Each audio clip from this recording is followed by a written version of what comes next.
À la une de l'actualité ce soir, le gouvernement burkinabé veut voir clair dans l'évolution des travaux du projet Zaka à Ouagadougou. Le Conseil des ministres de ce jeudi vient de demander un audit complet dans les plus brefs délais.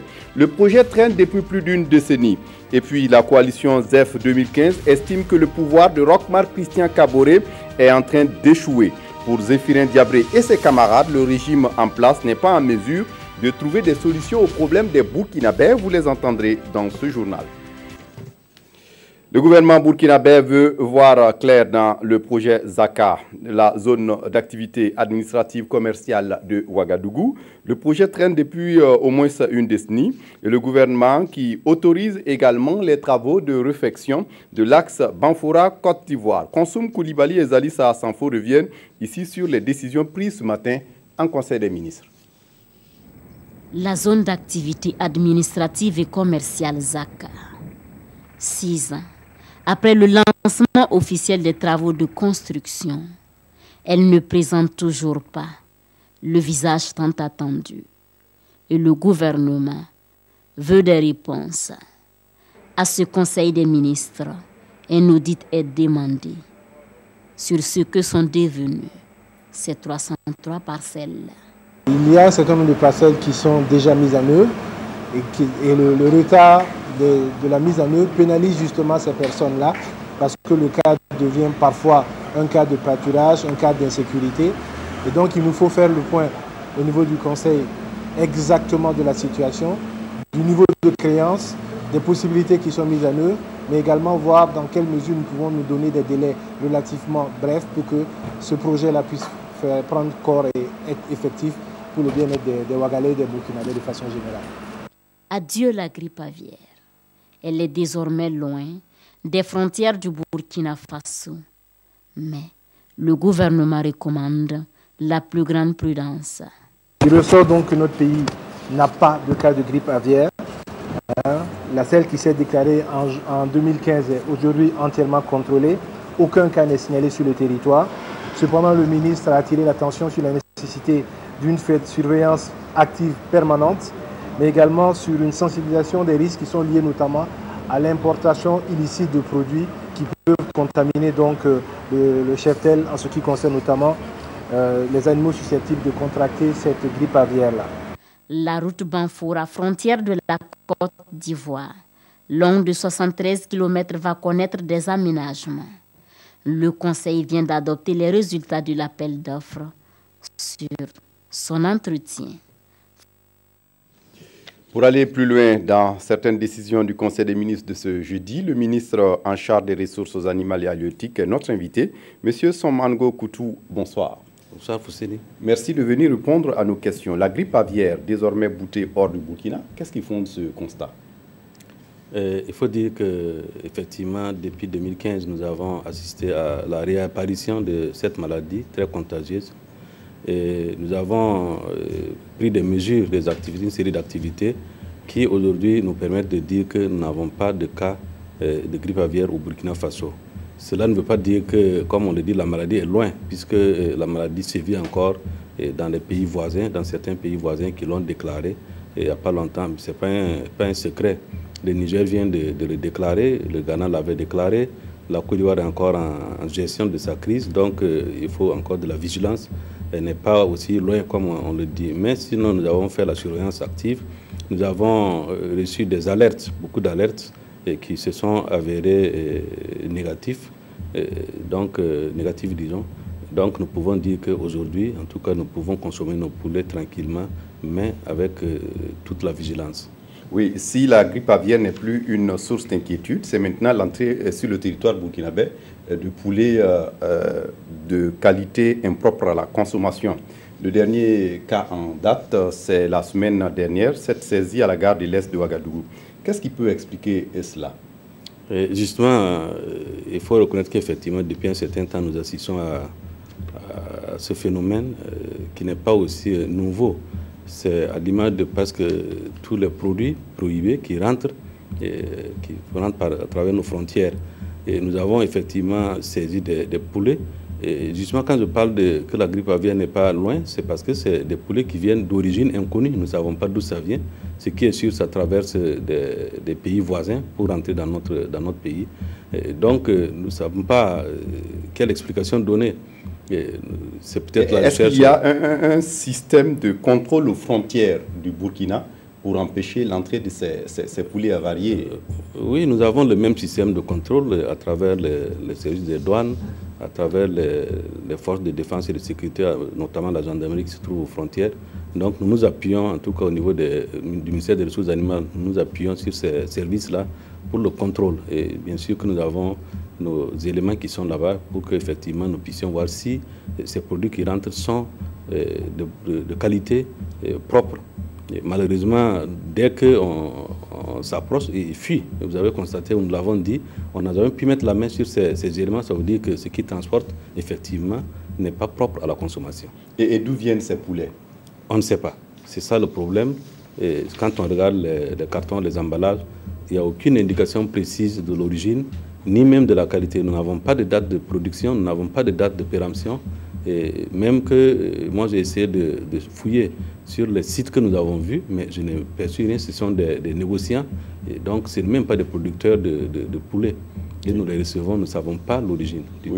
On parle de poulets impropres à la consommation, mais est-ce que la toxicité de ces poulets est établie?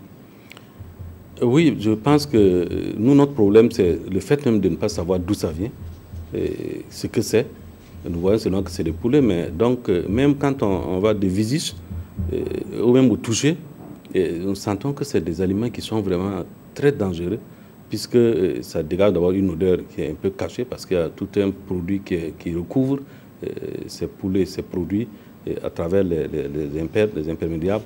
Donc nous savons que déjà, nous n'avons même pas besoin de chercher à analyser. Le fait même que c'est déjà des poulets sans origine, sans certificat, sans papier, c'est que c'est impropre à la consommation. Oui, mais que risquent ceux qui s'adonnent à ce trafic? D'abord, je crois qu'il y a en matière judiciaire, il y a quand même une loi qui réprimande ceux qui font de l'importation frauduleuse. Et je ne sais pas, je ne suis pas un érudit en droit, mais je sais qu'il y a quand même des mesures qui sanctionnent ce type d'activité. Et au niveau chez nous, si jamais ils sont pris, je sais qu'il y a aussi, peut arriver à retirer les agréments s'ils en ont, parce que comme on n'a pas encore pu mettre la main sur eux, on ne sait même pas s'ils ont des agréments. Même quand ils parlent de papier qu'ils possèdent, nous n'avons jamais pu mettre la main sur quelqu'un qui nous présente, qui soit capable de nous présenter un papier. Et pour terminer, Monsieur le ministre, au regard de la multiplication de ces cas, quelles sont les mesures qui sont prises pour contrecarrer ce trafic? Pour le trafic, je crois que nous allons toujours intensifier cette collaboration entre mon ministère et les forces de défense et de sécurité.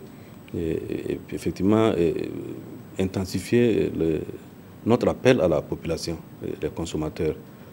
Donc c'est surtout eux qui peuvent nous alerter sur ce qui se passe dans notre territoire et dans les marchés. Et la dernière fois, ce sont des consommateurs qui ont pu nous alerter. Et nous comptons sur eux, intensifier cette collaboration. Et effectivement, comme nous l'avons signifié au gouvernement, et demander qu'on puisse endurcir les mesures de sanctions, des mesures de sanctions, afin qu'effectivement, si on arrive à les appréhender, que ce soit des exemples que personne ne voudra suivre. Monsieur Somango Koutou, merci d'être venu répondre à nos questions. Merci à vous aussi. Je rappelle que vous êtes ministre en charge des ressources animales et halieutiques du Burkina. Merci. Et puis, sachez que le président du Faso, Roch Marc Christian Kaboré, s'envole ce 26 août pour Nairobi au Kenya. Il doit participer à la 6e TICAD, la conférence internationale de Tokyo sur le développement de l'Afrique. La rencontre se tient pour la première fois en terre africaine et aux côtés d'autres chefs d'État africains. Roch Marc Christian Kaboré va partager l'expérience du Burkina en matière de développement. Surtout que le thème de cette présente rencontre porte sur la promotion de la transformation économique structurelle par la diversification économique et l'industrialisation. On évoque ce don de sang au Premier ministère. Paul Kaba Thieba en tête et le personnel du Premier ministère se sont acquittés de ce geste qui sauve des vies humaines. C'était ce 25 août en présence de Konsoum Koulibaly et de Ismaël Sirima. Donner son sang pour sauver des vies. Le Premier ministère adhère à l'idée. Et c'est Paul Kabatieba qui montre l'exemple. Après la prise de poids, la vérification de la tension artérielle et du taux d'hémoglobine, le Premier ministre est installé pour un prélèvement de 400 ml de son précieux liquide rouge. Cette quantité pourrait servir à sauver 2 enfants. C'est un acte de générosité, c'est un acte de solidarité, c'est un acte patriotique. Voilà. Donc c'est comme ça qu'on arrivera donc à résorber les déficits en termes de poches de sang que nous avons et à sauver des vies humaines. De cette action du Premier ministère, le Centre national de transfusion sanguine attend environ 60 poches de sang. Mais ce chiffre est loin des besoins journaliers au plan national, estimé à plus de 250 poches. Et au plan national, donc, le déficit est encore énorme. Parce que quand nous prenons par exemple l'année 2015, nous avons pu collecter du sang pour couvrir les besoins théoriques à hauteur de 65%. Donc on a encore 35% des besoins qui ne sont pas couverts. Ce don, le Centre national de transfusion sanguine invite les donneurs du jour à devenir des donneurs réguliers pour sauver encore plus de vies. Dans l'actualité ce soir, la coalition ZEF 2015 pour un vrai changement n'est pas satisfaite de la gestion du pouvoir par le MPP. Face à la presse ce jeudi, Zéphirin Diabré et ses camarades estiment que le pouvoir dirigé par Roch-Marc Christian Kaboré est en train d'échouer. Pour la coalition, le régime peine à trouver des solutions aux problèmes des Burkinabés. Yacouba Gamene, Ernest Nébier. La coalition ZEF 2015 pour un vrai changement est née sous la transition. Elle regroupe tous les partis politiques qui défendent un programme dénommé Le Vrai Changement, un programme porté par le candidat Zéphirin Diabré lors de la présidentielle de novembre 2015. À cette conférence de presse, les membres de la coalition ont réaffirmé leur détermination quant à la défense de cet objectif commun.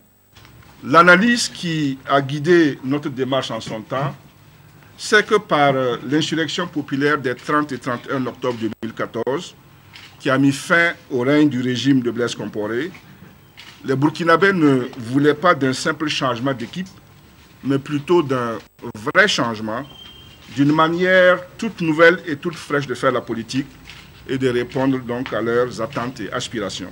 Faisant l'analyse de la situation, la coalition ne donne pas une bonne note au régime actuel pour sa gestion du pouvoir.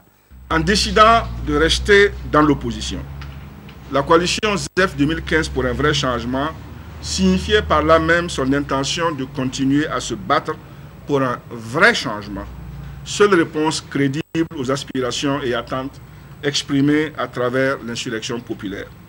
Près de 9 mois après l'installation de ce nouveau ancien pouvoir, le jugement de la coalition ZEF 2015 pour un vrai changement est sans appel. Nos anciens camarades du CEFOP sont en train d'échouer lamentablement. La coalition ZEF 2015 pour un vrai changement dit défendre les acquis de l'insurrection. À ce sujet, une conférence nationale des insurgés sera organisée les 29 et 30 octobre prochains. Pour mieux mener ce combat, la coalition compte s'élargir à d'autres OSC et partis politiques. À Dédougou, les nouvelles taxes au Burkina expliquées aux populations. En septembre prochain, ces nouvelles taxes entrent en vigueur, notamment sur les jeux du hasard, l'importation des véhicules d'occasion, la bière et les propriétés bâties. Paul Sawadgo sur place à Dédougou. 4 nouvelles taxes entrent en vigueur au Burkina à partir du 1er septembre prochain. C'est pour solliciter l'adhésion de la population que la Direction régionale des impôts a organisé cette conférence publique. Une conférence qui a permis d'expliquer aux participants les tenants et les aboutissants de ces nouvelles taxes. C'était l'occasion pour nous de revenir en détail sur l'ensemble de ces impôts et donner la vraie information et la bonne à la population. C'est pourquoi nous avons invité les autorités administratives, les maires des 47 communes, les conseillers de la ville de Dédougou pour qu'ensemble nous puissions échanger. Ça portait essentiellement sur 4 impôts. La contribution foncière sur les propriétés bâties et non bâties, qui est la principale innovation.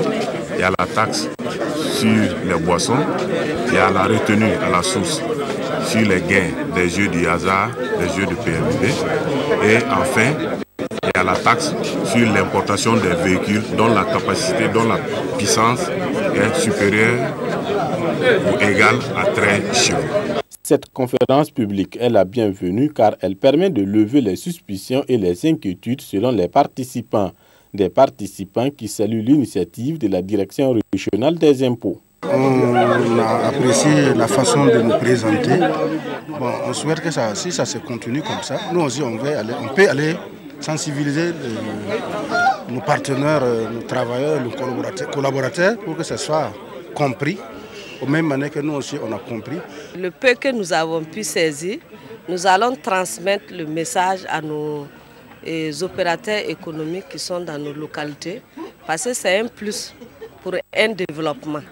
Ces nouvelles taxes vont générer des revenus pour les communes. Payer ses impôts est un devoir civique et le gouverneur de la région, en présidant la conférence, a appelé les participants à être des relais auprès des contribuables. Et puis nous venons de l'apprendre cet après-midi, la Cour de cassation a rendu son verdict aujourd'hui dans le cadre de l'affaire Ousmane Guiro.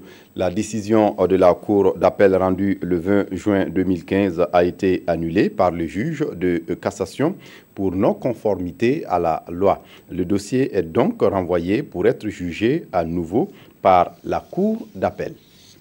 Dans le reste de l'actualité, la coalition des taximens de la ville de Ouagadougou ne se reconnaît pas dans les propos de la Fédération nationale des syndicats de taximens qui invite les taxis du Burkina à abandonner l'usage du gaz butane d'ici à la fin de octobre 2016. Le président de la coalition se dit être surpris par l'attitude de la Fédération. Roger Kam Oumoussissé. Ces propriétaires et chauffeurs de taxi ne se reconnaissent pas dans les propos de la Fédération des syndicats des taximens. Une fédération qui avait, au cours d'une conférence de presse tenue le lundi dernier, rassuré le gouvernement de l'abandon total du gaz butane par les taximens au plus tard le 30 octobre 2016.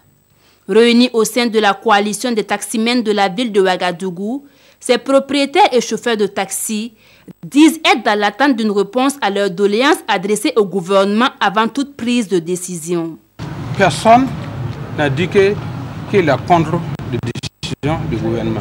Mais nous avons demandé des mesures d'accompagnement. Jusqu'à le gouvernement nous a rencontrés, ça fait une semaine aujourd'hui.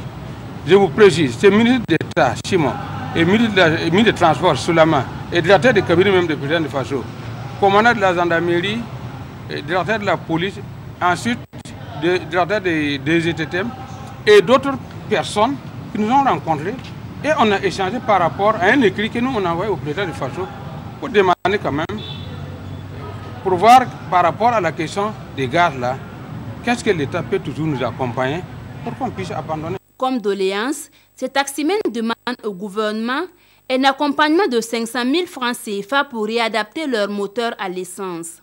Quant à un quelconque mort de chauffeur de taxi dû à l'utilisation du gaz butane, la coalition rejette ces affirmations faites par la fédération lors de sa dernière conférence de presse. On dit qu'il y a eu 2 morts, il y a eu un cas blessé, c'est faux. Ils n'ont pas donné le nom. Est-ce qu'ils ont parlé comme ça? Est-ce qu'ils ont dit que c'est telle personne, son nom c'est comme ça, son nom qu'on peut vérifier? C'est facile de dire qu'il y a eu des morts. La coalition espère que dans les jours à venir, des solutions seront vite trouvées pour leur permettre de mieux mener leurs activités. Et puis ces séances de répétition pour les candidats au pèlerinage à la Mecque ce 25 août, ils étaient réunis au stade municipal de Ouagadougou pour des simulations des différents rites du pèlerinage à la Mecque. Souleymane Sanou, Ibrahim Sanou et Oumar Zombré.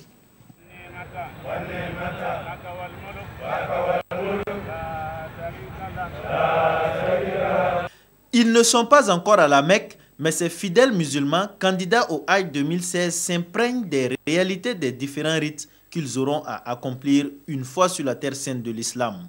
L'initiative est du groupe Anas, qui regroupe plusieurs agences de voyage pour le pèlerinage à la Mecque. Vous voyez le soleil comment c'est déjà un soleil de plomb.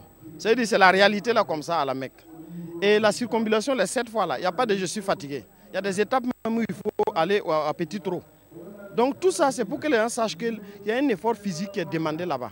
Donc il ne faut pas qu'on pense que c'est un repos, c'est un voyage ordinaire, non. Ça veut dire qu'arriver là-bas, ça demande beaucoup d'efforts physiques. Et donc c'est la preuve qui va être donnée ce matin avec ce qu'on va faire de façon pratique. Pour les pèlerins, c'est une occasion d'avoir un avant-goût de ce qui les attend.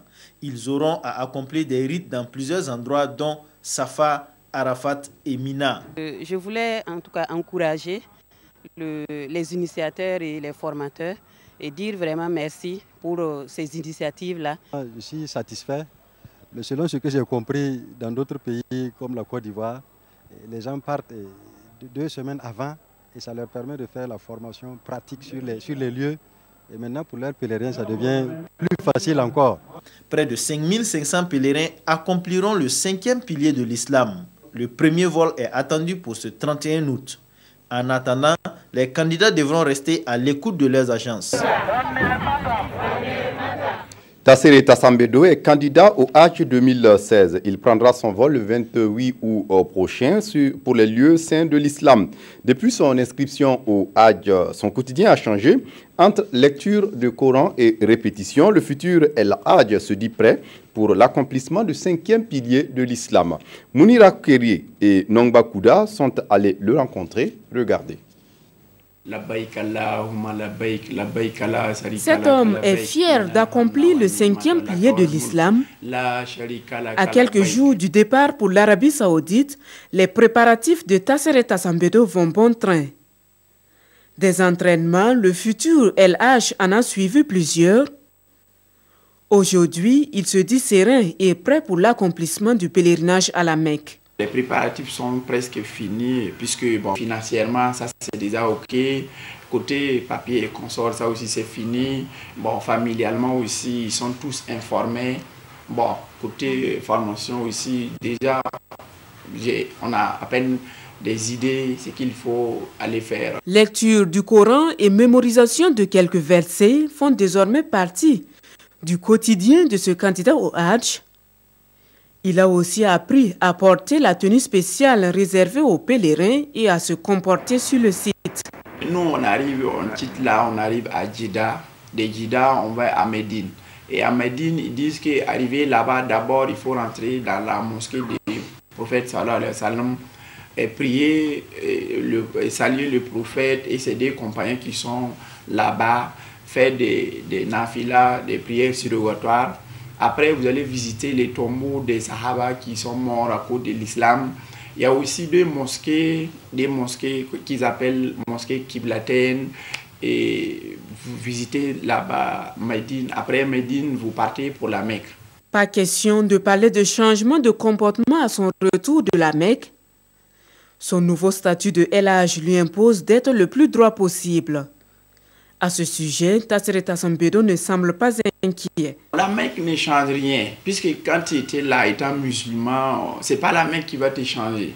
D'abord, c'est comme j'ai dit, c'est l'islam. L'islam, c'est que tu ne dois pas faire avant la Mecque. Après la Mecque aussi, c'est la même chose. Il s'en ira le 28 août prochain à la Mecque en tant que Tassere Tassambedo. Il reviendra en tant que El Hajj. En attendant, ce candidat au Hajj formule le vœu que tout se déroule selon la volonté de Dieu et qu'il revienne au Burkina comme un musulman encore plus respectueux des valeurs de l'islam.